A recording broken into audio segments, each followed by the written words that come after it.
Up, Kaiser here, and you're watching me on supertrainer.com.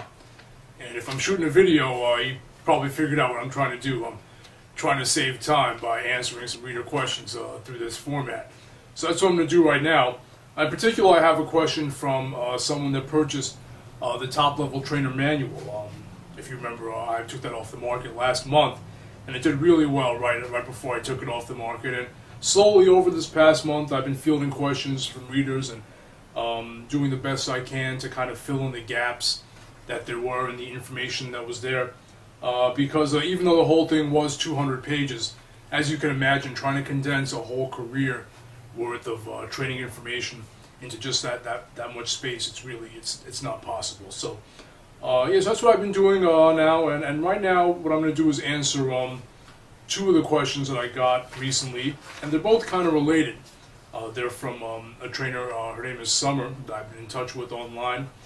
And yeah, these questions, the reason I like them is they kind of go through really the mind state that a lot of trainers are at when they're just getting started. Like all the ideas and all the ways you want to go about getting clients, they're really covered in these two questions from Summer. So in getting into these, it'll probably answer any questions you have if you're in the same situation just starting out. So let me get right into it. Her first email was, alright, I think this was the first one. Yeah, so here we go. Yeah, so after talking a little bit, she said that, do you think it'll hurt me to train outside of a gym as far as credibility goes?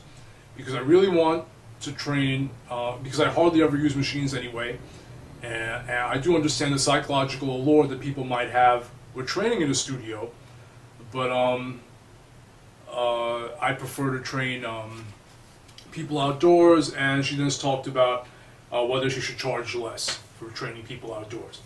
So that was the first question, and then she kind of followed up a few days later saying that she took a walk up to Mulholland Drive in Hollywood Hills, and she said that she was thinking about putting little door hangers on the doors to try to reach that market. So, you know, the way she explained it is that a lot of rich people live around there, people that will probably want to consume training services and not go to a gym. So essentially the question is, what's the best way to reach them, and how much should I charge them? So, yeah, so let's get into the first question here. And this goes back to the whole question of training on site. Not training out of a studio, not training out of a gym, whether or not that's a bad thing, whether that's a negative way to train, whether it's an inferior way to train, and whether you should charge less. And you probably know my answer to that. The answer is absolutely not. The value of a training session, that all has to do with what you as the trainer are bringing to the table. And as long as you frame it the right way, as long as you're bringing a really high level experience to the table, it doesn't matter where you train the client.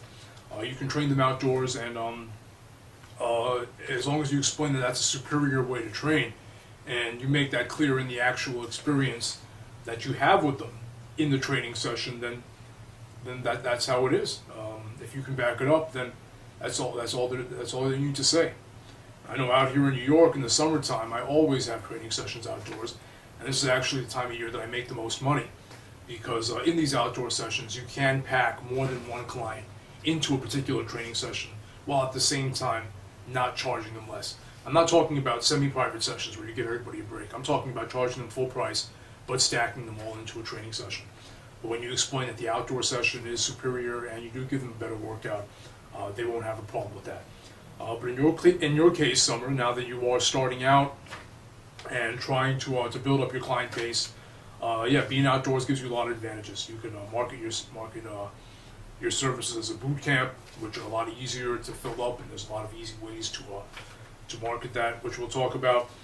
And yeah, or you could do semi-private sessions. I know my buddy Michael out in LA, he's doing really good. He's making a killing with that, where he charges a little bit less, but he packs 3 or 4 people into each outdoor training session, and he ends up pulling 100 or 150 bucks for each of those hours, which isn't bad, considering he just got out of the gym only a few months ago. So that kind of leads into your second question, where you were asking about how to reach these affluent clients. clients, whether you should leave some kind of flyer at their homes. And my answer to that would be no. In my opinion, that's not the best way to do it. One, because I don't know how well it's going to be received, and secondly, as a personal trainer, you still always got to kind of maintain your prestige.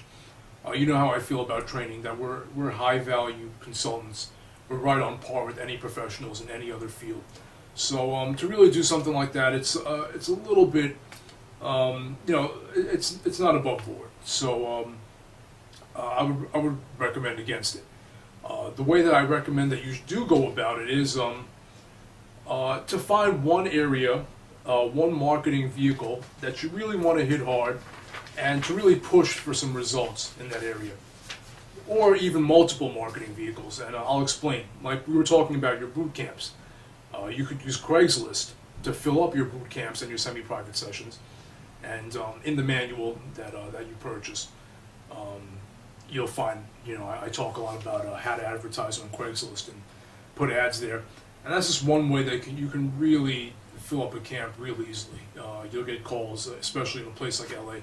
You'll get calls nearly every day.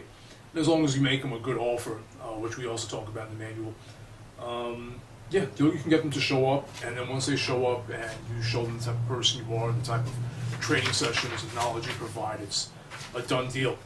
Now, once you have that one vehicle set and that one mode of training set, where you're training outdoors and you do have those bringing in a good income, then you can look into penetrating one of these hard-to-reach markets. And two of the ways that have worked really well for me in doing that, and have worked for anyone that I've taught these techniques to, and I know some of the other fitness business coaches, they preach the same things and they work for their clients as well, are one, geographic targeting of your Google AdWords campaign. Google lets you target your AdWords campaign within a very simple 5-mile radius of any area you want to hit. And that's how I've been able to hit some of the really high-end, affluent areas, and just, I don't even want to talk about the type of training environments and situations those clients were in. And another way that you can hit those same markets is similar to what you were talking about here, and that's direct marketing, but we're talking about more through sending a mailing. And that can get expensive, to send a postcard or a letter to a large number of homes. That can run within $2,000 or $3,000. So that's why I would recommend it as something to come after you already have a training situation that's in the bank for you. And then once you have a little bit of money to play with, then you can start with AdWords, which even if you're successful, your AdWords campaign will run you a few $100 a month. And then you can start also playing with direct marketing, which will run you a few grand, but if you just get one client, after a short time, it'll give you practically all your money back. Yeah, so that's my answer about that. In general, start small, really hit one thing hard, and what you also want to focus on is effectiveness, and yeah, don't sell yourself short. Always aim high. Yeah, so I hope that answered your question, Summer, and to anyone else that's in the same situation, I hope that answered your question too. And I'll be doing my best through these little videos and through the posts in the blog, just filling in the gaps and just building a little bit more on the information that you and all the other trainers that purchased the manual last month, that you got out of that. So that's my little video for today, and you'll be hearing from me soon.